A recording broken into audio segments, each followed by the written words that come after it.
السلام او درنښت راځو نن موږ د اکسل ریویو ټیب ډیسکس کوو. نو مخکې له مخکې زه راځم چې اکسل خلاص کړم.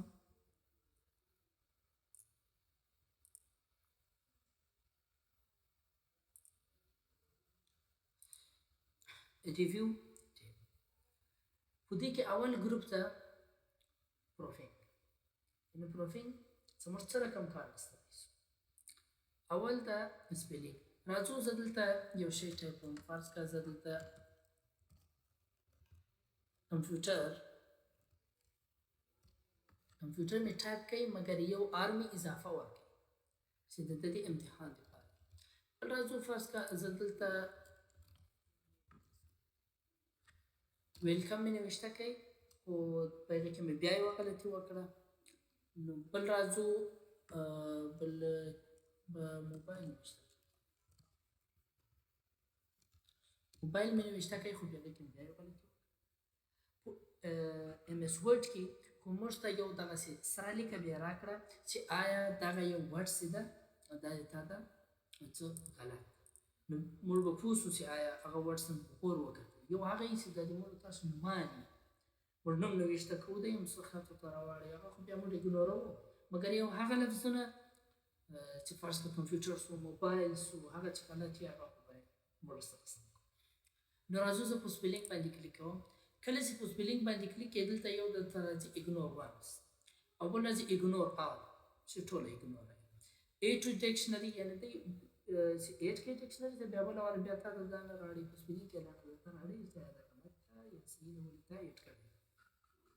که زه چیرې غواړم اوس ګوره دلته دوه آر ورسره دي او دلته درته لیکلي دي یعنې کمپیوټر. که زه چیرې په چینج باندې کلیک کوم تاسې کتلی شئ چې کمپیوټر چینج شو. اوس راغلی ویلکم ته. که دلته تاسو چیرې وګورئ دغه ویلکم چې ده دغه ویلکم کې د ډبلیو بعد ای ده مګر دلته ای ده. زه راځم په دې باندې کلیک کوم یعنې ویلکم هم چینج شو. او په موبایل باندې چې دا موبایل باندې کلیک کوم موبایل هم چینج شو یعنې دا رقم د دغه څه تاسې کار اخیستلی شئ.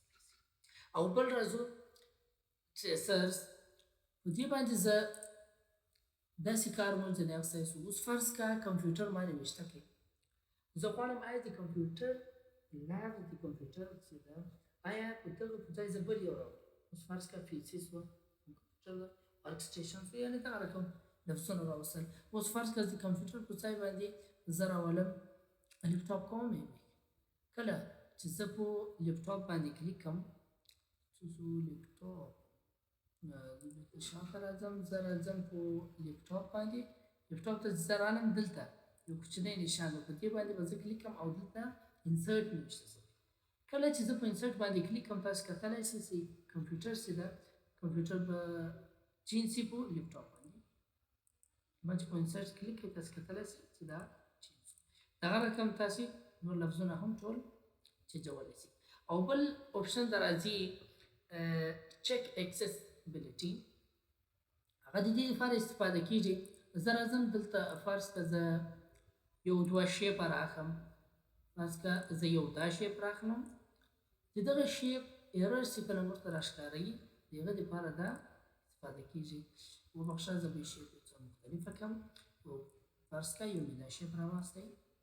اوس زه راځم ریویو ته او په چک اکسسبیلیټي باندې کلیک کوم. تاسې کتلی شئ چې دلته دغه دوه ایرر رسېدي دا یې موږ ته دي دغو دوو اپشنو راکړي دي. او که زه چیرې دې ته ډسکرپشن ورکړم د ډسکرپشن د ورکولو دپاره په کونج کې دلته تاسې کتلی شئ چې یو کوچنۍ ځخه ده په دې باندې چې کله زه کلیک کوم ایډ ا ډسکرپشن چې ایډ ا ډسکرپشن باندې زه کلیک کوم دلته ډسکرپشن هر شی موږ ورکولی شو. فرض کړه زه صرف ورته لیکم یوز دس او بس صرف دا به بس کلوزو نور دې کې څه کار نشته. او راځو بل ته زه ډسکرپشن ورکوم ګورم دلته دې ته هم زه هغه لیکم او دا هم راځو بندوئ هغه کوم ایرر چې و هغه ایرران ټول ورک شو. راځو بل اپشن ده سمارټ لوکر. زه راځم فرض کړه موبایل ده په موبایل باندې کلیک کوم او موبایل وبخښه موبایل سلیکټوم یعنې هغه سلیکټوم ځم په سمارټ لوکاپ باندې کلیک کوم.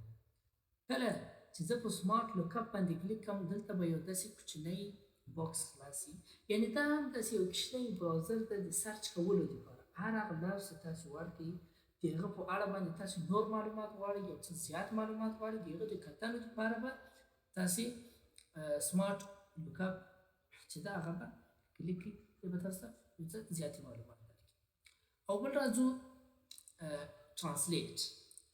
ترانسلیټ ته راځو. اوس کوم دغه لفظ دی د دې لفظ د ترانسلیټو دپاره ترانسلیټ استعمالیږي. راځو مخته به ډسکس کړو ترانسلیټ داسې ډېر عام ده، اکثر ملګري د ترانسلیټ باندې سر خلاص نو راځو دا به سکیپ کړو. بل راځي نیو کمانډ، یعنې کمانډ ورکول.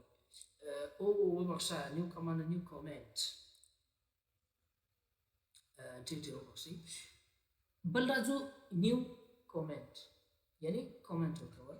نو راځو لیپټاپ ته. زه په لیپټاپ کوم سیل چې د هغه سلیکټوم او په کومنټ باندې کلیک کوم. اوس فرض کړه زه دلته کومنټ ورکوم،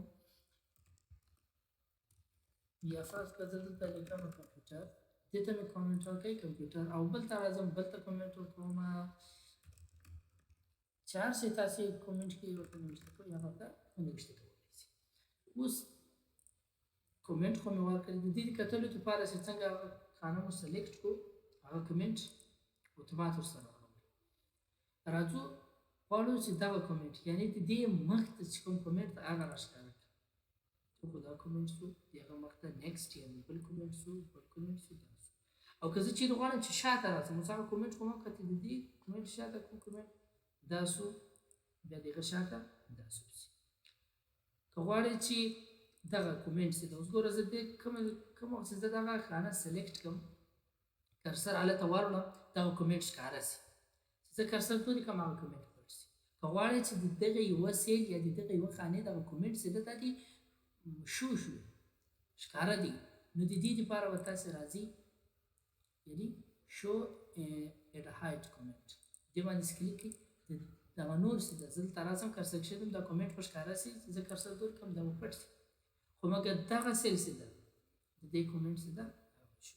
که بیرته غواړئ چې هایډ یې کړئ بیرته په هغه اپشن باندې کلیک کړئ هغه هایډ شي. او که غواړئ چې څه کومنټونه دي څه کومنټونه چې شوي دي هغه ټول باید شو شي، نو زه راځم شو آل کومنټس باندې کلیک کوم، څه کومنټونه چې دي هغه به ټول شو شي. او که بیرته هایډ یې شو آل کومنټ چې بیرته کلیک کړئ بیرته به دوی هایډ شي.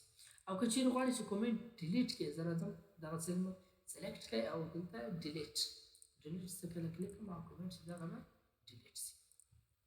بل راځي مخته پروټیکټ شیټ.